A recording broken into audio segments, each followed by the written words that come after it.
8,000 faces. Multiple personality disorder is not simply a physical issue, but a spiritual one that involves the presence of many tormenting, disembodied spirits. Dissociative identity disorder, also commonly known as multiple personality disorder, is a disorder characterized by the presence of two or more distinct personality states. Dissociative identity disorder is associated with overwhelming experiences, traumatic events, and/or abuse that occurred in childhood. Symptoms of dissociative identity disorder include the existence of two or more distinct identities or personality states. The distinct identities are accompanied by changes in behavior, memory, and thinking. The signs and symptoms may be observed by others or reported by the individual. Other symptoms may include ongoing gaps in memory about everyday events, personal information, and/or past traumatic events. The symptoms cause significant distress or problems in social, occupational, or other areas of functioning. The Diagnostic and Statistical Manual of Mental Disorders, also known as the DSM, is a reference book on mental health and brain-related conditions and disorders. This manual is basically the Bible of the psychiatric industry. As noted in the DSM-5 TR1, in many cultures around the world, experiences of being possessed are a normal part of spiritual practice and are not dissociative disorders. In fact, many rituals found in many pagan cultures throughout the world involves channeling spirits and inviting them into one's body on purpose. The attitude and personal preference of a person with dissociative identity disorder may suddenly shift and then shift back. The shift in identities happen involuntarily, are unwanted, and cause distress. People with dissociative identity disorder may feel that they have suddenly become observers of their own speech and actions, or their body may feel different, like a small child, like the opposite gender, huge and muscular. The Sidron Institute notes that a person with dissociative identity disorder feels as if they have within them two or more entities, each with its own way of thinking and remembering about themselves and their life. The psychiatric mafia believes that it is important to keep in mind that although these alternate states may feel or appear to be very different, they are all manifestations of a single whole person. I believe this is simply not the case. This reminds me of an old quote from George Orwell. The party told you to reject the evidence of your eyes and ears. It was their final, most essential command. Many infamous serial killers have been diagnosed with dissociative identity disorder, such as Ted Bundy. Theodore Robert Bundy was an American serial killer who kidnapped, sexually assaulted, and murdered dozens of young women and girls during the 1970s and possibly earlier. After more than a decade of denials, he confessed to 30 murders committed in 7 different states between 1974 and 1978. However, his true victim total is unknown. Psychiatrist Dr. Dorothy Lewis believes there is some evidence to suggest that serial killer Ted Bundy had dissociative identity disorder, formerly known as multiple personality disorder. As serial killer Ted Bundy was being sentenced for the final time in 1980 for his killing spree, he told the judge he didn't do it. He goes on to state, "I'm not asking for mercy, for I find it somewhat absurd to ask for mercy for something I did not do." He said this statement before the judge ordered him to be executed by electrocution. Was this just a Bundy attempt to manipulate the judge and general public so they could question his guilt? Or did he truly believe that a different entity altogether was the culprit behind his horrific murder spree, which took the lives of at least 30 women over a 4-year period in the mid-1970s?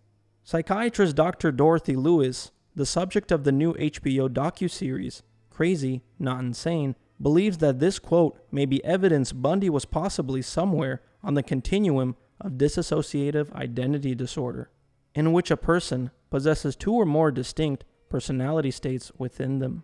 Following his sentence, Bundy did actually admit to being behind the horrific murders. He would often fake an injury to lure a woman into helping him before beating her and dragging her into his car. Then after killing his victims, he sometimes sexually assaulted their corpses, even days later. After his horrid confession, Dr. Lewis described an instance in which he came in to talk to her. She was one of the psychiatrists and criminologists he trusted enough to speak with. This is where his demeanor was completely different. On the HBO docuseries Crazy, Not Insane, Dr. Lewis recalled Bundy telling her that the person sitting before you never killed anyone. Dr. Dorothy Lewis believes that Ted Bundy is not kidding or pretending that he's innocent. She told the producers, "I think that there is a Bundy state where he did not do any of those murders." In fact, he referred to the person who killed. He called that the entity. Murders that you committed, of course, was apparently little Kimberly Leach, 12 years of age. I think the public outcry is greater there because an innocent child was taken from a playground. What did you feel after that?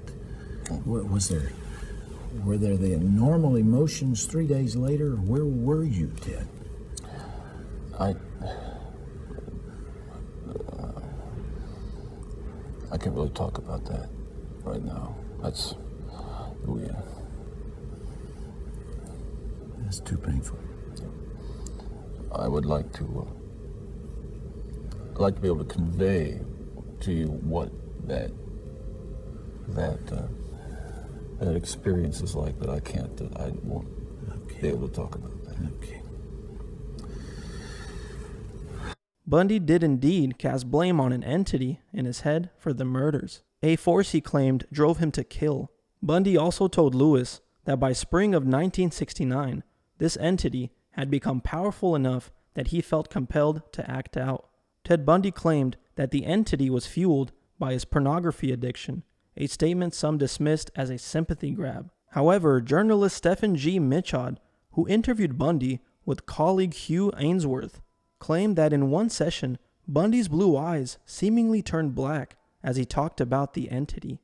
Following Bundy's 1989 execution, Lewis continued trying to figure out what made Bundy tick and fueled further research into her theory that he had multiple personalities, or alters, as Lewis called them. Lewis goes on to tell Crazy Not Insane, "I had a clue that he might suffer from a dissociative disorder. But then when I saw the writings, and I saw that he did at times seem to become his grandfather, who was a very violent kind of person, that's when I got interested," Lewis told Crazy Not Insane. Years after Bundy was executed, Lewis said she was contacted by Carl Ann Boney, who married Bundy while he was in prison, and produced a packet of love letters that Bundy wrote to her. Lewis claimed that while the handwriting remained the same throughout the letters, he would sign under different names. He often signed under the name Sam, which was also the name of his grandfather. She claimed it's very typical for people who have multiple personalities to have an alter who represents an abuser. I believe that the spiritual possession and oppression that people have witnessed and experienced during Old and New Testament times in the scriptures is still happening today. Except the devil has gotten much smarter and craftier in the 21st century. He's relabeled spiritual possession and oppression as physical mental disorders, such as multiple personality disorder. How many times on the news do we hear of people committing horrific crimes, such as the crimes committed by serial killers, and them genuinely not remembering committing the horrific crimes, as if they have developed amnesia during these events? These people often claim that the voices in their head drove them to commit these evil actions and took over their bodies.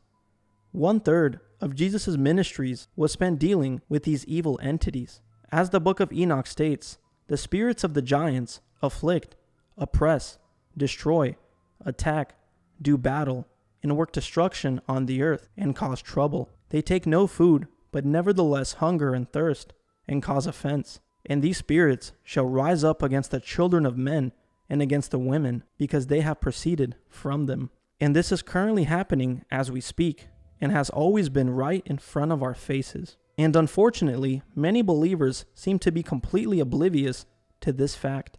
I hope you guys found this video very fruitful. Thank you so much for watching. For those of you who would like to support this channel, I do have a Patreon, and I also recently wrote a book that is a topic that's a little bit more lighthearted about the location and existence of the Garden of Eden. Thank you guys so much for watching. Please like, share, and let me know your thoughts in the comment section below. Thank you so much. Till next time.